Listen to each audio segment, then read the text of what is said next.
Hello বন্ধুরা, আজকে তোমাদের সাথে আমার একটা গল্প শেয়ার করব। যেই গল্পটা তোমাদেরকে বাস্তব জীবনে অনেক কিছু শিক্ষা দেবে। বেসিক্যালি আমার হাজব্যান্ড যখন আমাকে বিয়ে করে, তখন উনি বিয়ে করার আগে একটা প্রাইভেট জব করতো ঢাকাতে। তো আমাকে যখন বিয়ে শাদী করে উনি, তখন কিছুদিন পর মানে ৩ থেকে ৪ মাস পর ওই জবটা চলে যায় ওনার। তখন উনি তো মানে বাড়িতে চলে আসে, গ্রামে চলে আসে, আমাকে নিয়ে থাকতে থাকে। তো যখন চাকরিটা চলে যায় তখন তো একটু আর্থিকভাবে প্রবলেমে পড়ছি আমরা। তো আমাকে অনেক কিছু আমার হাজব্যান্ড দিতে পারতো না। ওর কাছে অনেক খারাপ লাগতো বিষয়টা। যেহেতু নতুন বিয়ে করছে, আমারও তো একটা চাওয়া পাওয়া থাকে যে তোমরা তো জানোই যে আসলে নতুন বিয়ে হলে তো অনেক কিছু দিতে হয়। বউ না চাইলেও অনেক কিছু দেওয়া লাগে, একটা আশা পূরণ করা লাগে। তো আমার তেমন কিছু আশা ছিল না তার প্রতি।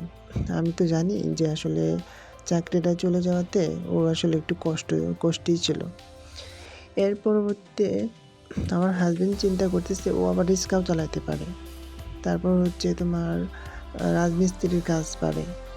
তো এগুলো ও যেহেতু অনার্স মাস্টার্স শেষ করা একটা ছেলে যখন গ্রামে কোনো কিছু করে, তখন অনেক মানুষ কিন্তু অনেক কিছু চিন্তা করে যে অনার্স মাস্টার্স শেষ করার পর এই রিক্সা চালাইতেছে, এটা ওইটা। এই জন্য সে আসলে কি করছে, গ্রামে না থেকে ঢাকায় চলে আসছে। তো ঢাকায় যখন চলে আসে তখন সে আমাকে বলতেছিল যে দেখো, তুমি মনে কিছু নিও না, আমি ঢাকায় চলে যাব। তো আমার একটা ফ্রেন্ডে গার্মেন্টসে একটা কাজ দেখছে, ওখানে আমি জবটা নেই। যদি আমার ভালো কিছু ইনকাম আসে পরে তোমাকে আমি ঢাকায় নিয়ে আসবো। সে আমাকে এই কথাটা বলল। তখন সে আমাকে মানে বাড়িতে আমাকে বলছিল কি যে তোমার এখানে থাকার দরকার নাই, আমাদের বাড়িতে থাকার দরকার নাই, তুমি এক কাজ করো, তুমি তোমাদের বাড়িতে চলে যাও। কিন্তু আমার হাজব্যান্ডের পরিবারে শুধু ছিল আমার হাজব্যান্ড, আমার শ্বশুর আর আমার 2টা ননদ ছিল, আর কেউ নাই। আর আমার শাশুড়ি 3 থেকে 4 মাস আগে মারা যায় আর কি, আমার বিয়ের 3 থেকে 4 মাস আগে। এরপরে তো আমার হাজব্যান্ডকে বিয়ে করে আমাকে নিয়ে যায় আমার শ্বশুরে। তারপর পরিবারে তো তেমন কিছু ছিল না রান্নাবান্না করে দেওয়ার মতো, কারণ আমার 2টা ননদ, একটা পড়ে ক্লাস 8-এ আর একটা 3-তে পড়ে। এখন ওরা কি আর দুর্বিষহ সংসারের হাল, এই জন্য আমার হাজব্যান্ডকে বিয়ে করে আমাকে নিয়ে যায়। তারপর তো ওই যে আমার হাজব্যান্ড চলে আসে ঢাকাতে, সে একটা গার্মেন্টসে জব করতে থাকে। তো গার্মেন্টসের জবটা ছিল এরকম, সে ওই যে ধরো প্যান্ট শার্ট বানানোর পরে কোথাও স্পট আছে কিনা জাস্ট এগুলো চেক করতো আর কি। তো ওইগুলো তার বেতন এবার কত আসে। তো সে একটা মেসে থাকতো। মেসে থাকার পর তার কত প্রায় 6 থেকে 7 হাজার টাকা ওইখানে চলে যেত। খাওয়া দাওয়া, মেস খরচ বা তার নিজের পার্সোনাল কিছু খরচ থাকে না, প্রায় 7 হাজার টাকা ওখানে চলে যেত। আর সে বেতন পাইতো 15 হাজার টাকার মতো। তো বাকি যে টাকাটা থাকতো ওই টাকাটা আমার বিকাশে পাঠিয়ে দিত। তো বিকাশে পাঠানোর সময় সে আমাকে বলতো কি, তোমার কাছে অর্ধেক রাখবা আর বাবার কাছে অর্ধেক দিয়ে দিও তুমি। তখন আমি সেম কাজটাই করতাম। পরে আমার হাজব্যান্ড যখন ঢাকাতে চলে আসছিল, তখন আমি মাত্র 10 দিনের মতো আমার শ্বশুর বাড়িতে ছিলাম। তো এই 10 দিনের মাঝে যে ঘটনাটা ঘটাইছে, আজকে সেই ঘটনাটাই তোমাদের কাছে আমি ক্লিয়ারলি শেয়ার করব।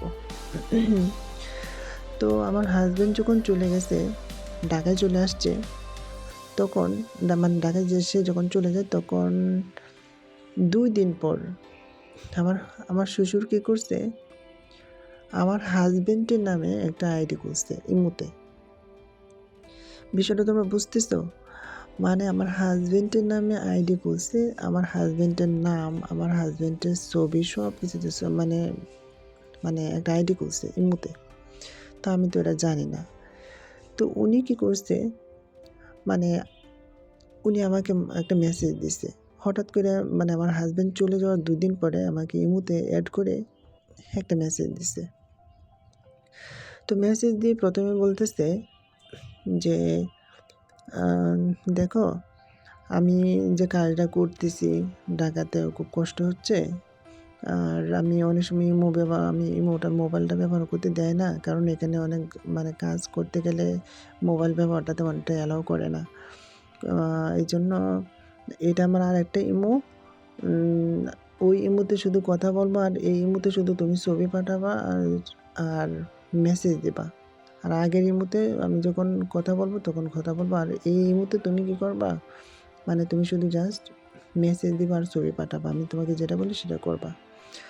আর এই ইমোতে যে তোমাকে অ্যাড করছি, প্রথম ইমোতে আমার সাথে আর কোনো কিছু এই ব্যাপারে বলবা না। এখন এই জিনিসটা কেন বলছে, আমি যদি দ্বিতীয় ইমোর বিষয়গুলো যদি প্রথম ইমোতে আমার হাজব্যান্ডকে শেয়ার করি, তাহলে তো আমার হাজব্যান্ড বুঝে যাবে যে না, ওটা তো আমার আইডি না। ঠিক আছে, আমার শ্বশুর কী পরিমাণ চালাক চিন্তাটা করো। উনি এই সিস্টেমটা করছে, তো আমি না ভাবতেছিলাম যে আসলে কি হইতেছে ব্যাপারটা। উনি যেহেতু জবে গেছে, একটাবার চিন্তা করছি যে হয়তো বা জবে গেছে, উনি হয়তো বা কোনোভাবে দুইটা আরেকটা মোবাইল কিনছে, ওইগুলো আমি কোনো কিছু জিজ্ঞেস করি না। তো ভাবছি একটা মোবাইল হয়তো বা উনি রুমে রেখে যায়, আরেকটা ফোনে হয়তো বা আরেকটা ইমো চালু করছে, এই জন্য ওটাতে শুধু যখন বেশি কাজ থাকবে, ব্যস্ততা থাকবে, তখন শুধু মেসেজ করবে আর যাই কিছু কথা বলবে না আর কি, কারণ উনি তো একটা জবের মাঝে আছে অলরেডি। অফিসে থাকতে গেলে তো মোবাইলে কথা বললে অনেক সমস্যা, এই জন্য আমি এরকম এত কিছু চিন্তা করি নাই। একটা পর্যায়ে উনি আমাকে এই কথাটা আর কি দ্বিতীয় ইমোতে এসে আমাকে বললো, যেটা আমার হাজব্যান্ডের নাম দিয়ে আমার শ্বশুর করছে আর কি আইডিটা। তো প্রথম উনি এই কথাগুলো বলে, তে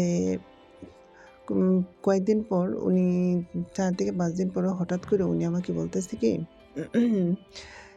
দেখো উনি আমাকে ভিডিও কল দেয় না, ঠিক আছে, উনি আমাকে ভিডিও কল দেয় না, বলতেছে এটাতে কোনো ভিডিও কল দেওয়া দরকার নাই, কোনো কিছু না, এটাতে ভয়েস দেওয়ারও কোনো দরকার নাই, আমি যখন যেটা বলবো তুমি সেটাই শুধু করো, মেসেজ দিও আর হচ্ছে দিও, তোমার এমনি ছবি টবি পাঠায়ও, যাই কিছু বলি সেটা করো। তখন আমি চিন্তা করতেছি যে এটাতে ছবি পাঠানোর কি আছে, ওই ইমোতে তো আমি দিতে পারি, আমি মনে মনে এটা চিন্তা করতেছি। তো ও এত কিছু পেঁচাই না, ভাবলাম যে যাক, ওর মনে যেটা বলতেছে আমি এত পেঁচানোর কি দরকার, যেহেতু ও আমার হাজব্যান্ড, আমি এত পেঁচায় কোনো দরকার আছে, সে যেটার জন্য সে ভালো মনে করবে সেটাই তো আমার করা উচিত। এর পরবর্তীতে আমার হাজব্যান্ড আমার শ্বশুর কী করলো, হঠাৎ করে একদিন আমার কাছে একটা ছবি চাইতেছে, বলতেছে দেখো আজকে খুব মন চাইতেছে, তুমি একটা কাজ করো, তুমি দুইটারে ছবি দাও, এটারও ছবি দাও, ওইটারও ছবি দাও, খুব ইচ্ছা করতেছে দেখতে। তখন আমার কাছে মনে হইতেছে ব্যাপারটা কেমন মনে হইতেছে, এটা যে এত দেখার কি আছে। তবুও ভাবলাম, আমি কোনো পেঁচায় না, এক কথা আমি ভাবলাম যে ঠিক আছে আমি দিচ্ছি। পরে মনে করো 10 থেকে 12 মিনিট পরে আমি একটু বিজি ছিলাম, পরে আমি মানে কী করলাম, দুইটারে ছবি তুলে ওনাকে দিলাম। দেওয়ার পরে তো উনি নিচ্ছে, ছবি নেওয়ার পর আমার ছবি নিচ্ছে, নেওয়ার পরে যেটা করলো, তারপর বলতেছে যে একটু ভিডিও করে দাও। পরে আমি বলছি ভিডিও করতে পারবো না, আমি একটু কাজে আসছি, ঠিক আছে, পরে তোমাকে ভিডিও দেবো। পরে আমি তো ভাবতেছি এটা আমার হাজব্যান্ড, কিন্তু ওটা যে আমার শ্বশুর যে আমার সাথে এরকম করতেছে, আমার হাজব্যান্ডের ছবি দিয়ে নাম দিয়ে এই কাহিনিগুলো করতেছে, তো ওটা তো আমি এত বুঝতে পারি নাই। তো একটা পর্যায়ে উনি কী করছে, মানে এই ছবিগুলো উনি নিচ্ছে আমার, তারপর একটু পর আমি অল্প ধরো 30 সেকেন্ডের মধ্যে একটা ভিডিও করে ওনাকে আমি দিই, ঠিক আছে, কিসের ভিডিও সেটা তোমরা একটু বুঝে নিও, যেহেতু আমার হাজব্যান্ডে চাইছে, পরে আমি দিছি। দেওয়ার পরে কতদিন, মনে হয় 2 দিন পরে তো এই ঘটনা ঘটলো। 4 থেকে 5 দিন পরে ওই আমার ছবি নিল উনি, ঠিক আছে, উনি আমার ছবি নেওয়ার পরে উনি যেটা করলো, ও ভিডিও পরে দিচ্ছি আমি 30 সেকেন্ডের মধ্যে একটা ভিডিও করে ওনাকে দিচ্ছি। দেওয়ার পর উনি নেওয়ার পর আর 2 দিন না, হ্যাঁ 2-3 দিন পরে উনি আমাকে একদিন প্রচণ্ড বৃষ্টি হইতেছে, প্রচণ্ড বৃষ্টির মাঝে উনি আমাকে ওই এক রুম থেকে অন্য রুমে জাস্ট আমাকে ফোন দিছে, ফোন দিয়ে বলতেছে যে বোমা আজকে প্রচণ্ড বৃষ্টি হইতেছে, তুমি আমার জন্য একটু চা বানাও। তা আমি ওনার জন্য চা বানাইতেছি, আর ওই মধ্যে দুই ইমুতে আমি কথা মানে যোগাযোগ রাখতেছি আমার হাজব্যান্ডের সাথে। আর দ্বিতীয় ইমু যে আমার শ্বশুর চালাইতেছে এটা তো আর আমি জানি না। তো একটা পর্যায়ে আমি যেটা করছি ওইগুলোতে দিছি।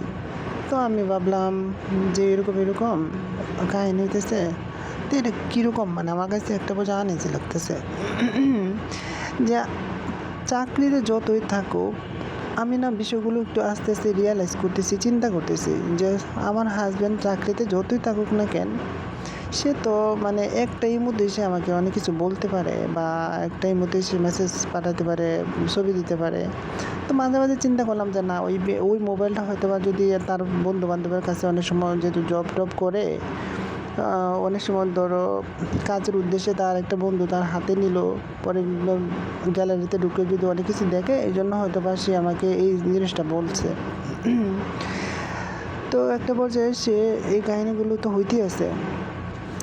তারপর আমি কি করছি, মানে আমার মানে আমার শ্বশুর প্রচণ্ড বৃষ্টি হইতেছে একদিন, পর আমার শ্বশুর আমাকে মানে এই রুম থেকে ওই রুম উনি আমাকে ফোন দিয়ে বলে কি যে আমি বললাম বাবা আপনি ফোন দিলেন এই রুম থেকে ওই রুমে, পরে বলতেছে দেখো প্রচণ্ড বৃষ্টি হইতেছে, তুমি আমার জন্য বোমা চা বানাও একটু। পরে আমি চা বানালাম, চা বানানোর পর ওনার কাছে নিয়ে গেলাম। তো নিয়ে যাওয়ার পর উনি আমাকে বলতেছে বৌমা তুমি একটু বসো, আমি তোমার কাছে একটা কথা আছে। তো আমি চিন্তা করতেছি যে আমার হাজব্যান্ডের পরিবারে শুধু আমার শ্বশুর আর দুটো ননদ আছে, আর আমি আমার হাজব্যান্ড, এই কয়েকজন মানুষ। এখন আমি তো আমার শ্বশুরকে পুরো আমার নিজের বাবার মতো চিন্তা করি। তো উনি আমাকে বললো কি, মানে চাটা নিয়ে দেওয়ার পর উনি আমাকে বললো কি যে বৌমা তুমি একটু বসো, আমি তোমার সাথে একটু কথা আছে। তো আমি বললাম যে বাবা জি বলেন আপনি। পরে উনি বলতেছে যে বৌমা তুমি আগে বলো যে তুমি আমাকে মাফ করবা কিনা। তো আমি তো ভাবতেছি কি বলে এগুলা, মাফ করবো মানে। তো উনি বলতেছি যে তুমি আগে বলো যে মাফ করবা কিনা। তো আমি বললাম যে বাবা আপনি এমন কি করছেন যে আপনাকে আমি মাফ করব, আর এখানে মাফ চাচ্ছেন কেন, আমি তো আপনার মেয়ের মতো। তো বলতেছে যে বৌমা আসলে আমি একটা অন্যায় করছি, তুমি যদি আমাকে মাফ করো তাহলে আমি অনেক খুশি হব, প্লিজ তুমি আমাকে মাফ করে দাও। আর আমি বলছি যে বাবা আপনি বলেন তো আসলে কি ঘটনাটা কি হয়েছে। তখন উনি আমাকে এই কথাটা বললো যে বৌমা দেখো আমি তোমার সাথে একটু মজা করতে গিয়ে এরকম হয়ে গেছে, আসলে আমাকে শয়তানে ধরছিল। তখন আমি বললাম বাবা মানুষ হুট করে একটা ভুল করতে পারে, কিন্তু আপনি যেটা করছেন আমি তো পুরো আকাশ থেকে ভেঙে পড়ছি, যে আপনি যেটা করছেন এটা তো ভুল না, এটা আপনি জেনে শুনে এই কাজটা করছেন, আপনি কি এটা ঠিক করছেন বলেন তো। আপনি যা কিছু করছেন নর্মালভাবে একটা মেসেজ করতে পারতেন, একটু দুষ্টুমি কথাবার্তা বললে সেটা ভিন্ন রকম ছিল মেসেজে। আপনি আমার কাছে ছবি নিছেন, আপনি আমার ভিডিও নিছেন, আপনি আমার ওটা নিছেন, ঠিক আছে। ইমোতে আপনি এটা ওটা আমি আপনাকে দিচ্ছি আমার হাজব্যান্ড মনে করে, এটা আপনি যে কাজটা করছেন এটা কি ঠিক করছেন। পরে উনি আমাকে রেগে গিয়ে বলে কি আমি তোমার কাছে সরি বললাম, আমি তোমার বাবার মতো, তোমার কাছে আমি সরি বললাম, তবুও তুমি আমাকে ক্ষমা করতেছো না, তুমি আমাকে এরকম করতেছো। তা আমি বলছি বাবা যেটা আপনার কি উনি বলতেছে ওনার একটা ভুল হয়েছে, ওনাকে যেন আমি ক্ষমা করে দিই। আমি বলছি যে আপনি যদি এটা এটা এটা এটা তো জেনে শুনে আপনি অন্যায় করছেন, তো এটা ভুল কেমনে হয়, ভুল কীভাবে হয়। আপনি যে আমার ভিডিওগুলো নিছেন, আপনি আবার ওটার ভিডিও নিয়ে এখন আপনি আমাকে সরি বলতেছেন। পরে বলতেছে বেশি কথা বললে এটা আমি ইন্টারনেটে ছেড়ে দিব, ঠিক আছে। উনি প্রচণ্ড রেগে আমাকে এই কথাগুলো বলতেছে। আর সেই দিন প্রচণ্ড তোমার বৃষ্টি হইতেছিল, ঠিক আছে। তখন আমি ভাবতেছিলাম যে আমার হাজব্যান্ডের সাথে এই কথাটা আমি শেয়ার করবো সেদিনেই। পরে ভাবতেছি যে না, ও এমনিতে নতুন একটা জবে গেছে, এই বিষয়টা একেবারে আমি ধামাচাপা দিই। আমি এটা বলবো না আমার হাজব্যান্ডকে, কারণ আমার হাজব্যান্ডকে বলতে গেলে একদিকে তার চাকরির সমস্যা হবে, অন্যদিকে একটু বাড়িতে এসে তার বাবার সাথে অনেক কিছু ঝগড়াঝাটি করবে। তো কী দরকার, আমি আর বিষয়গুলো না শেয়ার করি না, ঠিক আছে। পরে আমি কী করছি, আমি মানে ওই দিন মন খারাপ করে আমি আর কোনো কিছুই করি না, আমি আমার বাবার বাড়িতে চলে গেছি, ঠিক আছে। তারপর আমার হাজব্যান্ড তো বলছিল যে তোমার যদি কোনো প্রবলেম হয় তুমি তোমার আমার মানে আমি যেন আমার বাবার বাড়িতে চলে যাই, এখানে যেন না থাকি, এটা বলছিল হাজব্যান্ডে। কারণ আশেপাশের অনেক দেবররা আছে, অনেক মানুষ আছে, বোঝো না। কিন্তু নিজের বাবাই যে এরকম কাহিনী করবে সেটা তো আর সে কখনো কল্পনা করতে পারে নাই। তো আমি একটা পর্যায়ে আমার হাজব্যান্ডকে বলছিলাম যে দেখো, তোমার মা যখন মারা গেছে, আমার শাশুড়ি যখন মারা গেছে, এরপর তোমাকে বিয়ে শাদী করাইছে। এখন যদি আমার শ্বশুরকে রেখে যদি আমি আমার বাবার বাড়িতে চলে যাই, আমার শ্বশুর থাকবে একা। আর তোমার দুইটা বোন, একটা ক্লাস 6-এ পড়ে আর একটা ক্লাস 3-তে পড়ে। কারণ ওদেরকে রেখে যদি আমি চলে যাই আমার হাজব্যান্ড মানে আমার বাবার বাড়িতে, তো ব্যাপারটা খারাপ দেখা যায় না বলো। পরে ও বলতেছে যে আচ্ছা ঠিক আছে, তো একদিন থাকলে থাকো। এরপরে যখন আমার এই ঘটনাটা ঘটলো, আমি আমার হাজব্যান্ডকে কিচ্ছু জানাই নাই, না জানাই আমি কী করছি, শ্বশুর বাড়িতে চলে মানে আমাদের বাড়িতে চলে গেছি, আমার শ্বশুর বাড়ি থেকে। তারপর শ্বশুর বাড়ি থেকে চলে গেছি। চলে যাওয়ার পর আমাদের এখানে থাকা শুরু করলাম। কারণ আমি কখনো এই কথাগুলো আমার হাজব্যান্ডকে শেয়ার করি না, কারণ শেয়ার করতে গেলে আমার পরিবারে একটু ঝামেলা হবে।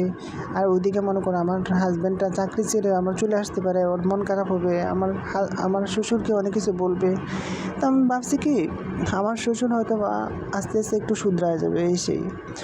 তো একদিন আমার শ্বশুরই হঠাৎ করে কল দিয়ে বলতেছে যে বৌমা, আমি আমি কীভাবে তোমার কাছে আমি ক্ষমা চাইলে তুমি আমাকে ক্ষমা করবা। তো একটা পর্যায়ে ভাবছি কি, যে যাই হোক, শত কিছুর পরেও উনি একটা ভুল যেহেতু করছে, সেটা জেনে হোক না জেনে হোক ভুলটা করছে।